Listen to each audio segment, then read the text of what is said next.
So hey, you've just leveled up. What should you take? This is a complicated question to answer. I'm going to try to break down some of the nitty-gritties of QUD to answer the question, but do know that I can't really answer it objectively. What I can do is try to teach you how to manage your priorities. This episode will cover a lot of information, which I've broken down into two categories: combat and survivability. Before we begin, I need to briefly explain prerequisites. Aside from the skill point cost that is called for when buying a skill, generally a skill will have some prerequisites before you can take them. This can include having bought another skill on the same tree, or having a certain amount of a specific attribute. If you do not have enough of an attribute, don't worry. You gain +1 to all of your attributes permanently every 6 levels, starting at level 3. You also gain an attribute point spent on an attribute of your choosing every 6 levels, starting at level 6. Now that I've explained that, let's look at combat. You have a lot of flexibility in how you build your character, but you should make a few choices early and stick to those choices. Your first choice is weapon specialization. There are very good benefits to mastering a specific weapon skill tree.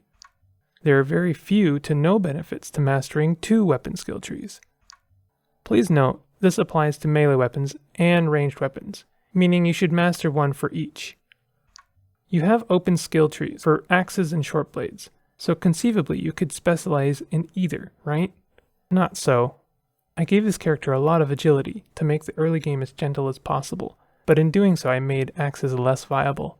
If you were to take axes, you wouldn't be able to master the skill tree unless you put every 6th level attribute point into strength until level 27. This makes your choice easy for this run, but I recommend experimenting to make the axe build happen. Your second choice is dual wielder or shield user. Much of the benefits of using a shield rely on you wielding a shield.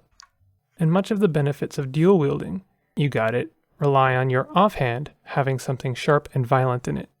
These two methods kind of conflict, so decide which one floats your boat.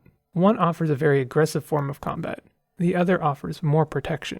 They are both pretty RNG based, so don't think one is better than the other based on first glance. For this run, you have more flexibility in this choice, as the shield tree prerequisites aren't as demanding. Lastly, you should choose either pistols or bows and rifles. Bows and rifles are a bit situational, but they are also more accurate and reliable. Pistols are more passive, offering more fire and forget it gameplay. But look at me, talking objectively about this game. You can always break the mold and prove me wrong. Just because you can't master a skill tree doesn't mean you couldn't spec into it. We could go axe shield and then master a ranged weapon, which is perfectly viable.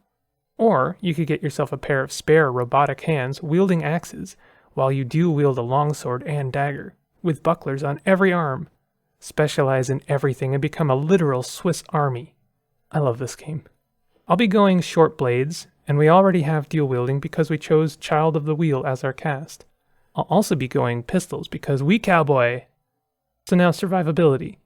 When you go to level up, you should be asking yourself, what am I going to need to make the next part easier? Combat skills can do this, and it can be tempting to take the next big attack in your tree, but there are also skill trees which you should not underestimate or undercut in order to afford your next combat skill. Skill trees such as the Wayfaring tree, the Endurance tree, the First Aid tree, the Self-Discipline tree, Tactics, and Acrobatics all provide you with survivability that can make the difference between an situation and a phew. You may notice that each of these trees favors one of your attributes, and that we don't really have the attributes to build into any of these yet. Don't worry, we'll get there.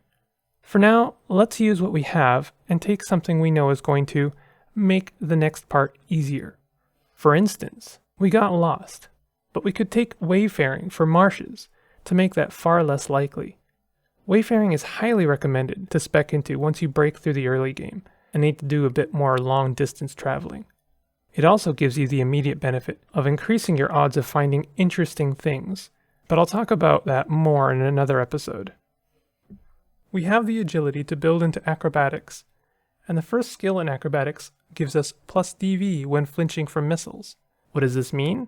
DV stands for dodge value.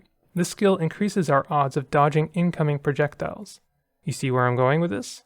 Acrobatics is a cheap skill tree, So let's buy into that and make dodging those pesky baboons' rocks a little easier. We have 125 skill points left over. Let's take a jab in the short blades tree. I've mentioned skills which add to your survivability and combat ability. We spec'd into acrobatics to make our next encounter with baboons easier, and we chose which weapons we are going to master and bought jab, our first skill in that chosen weapon skill tree. We also know we are going to make a dual wielder and specialized pistols. As we progress, we will pick more skills which our current circumstance calls for.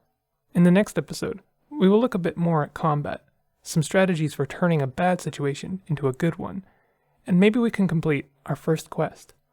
If you found this video informative, consider leaving a like and subscribing for more CUD content. I'll see you next time.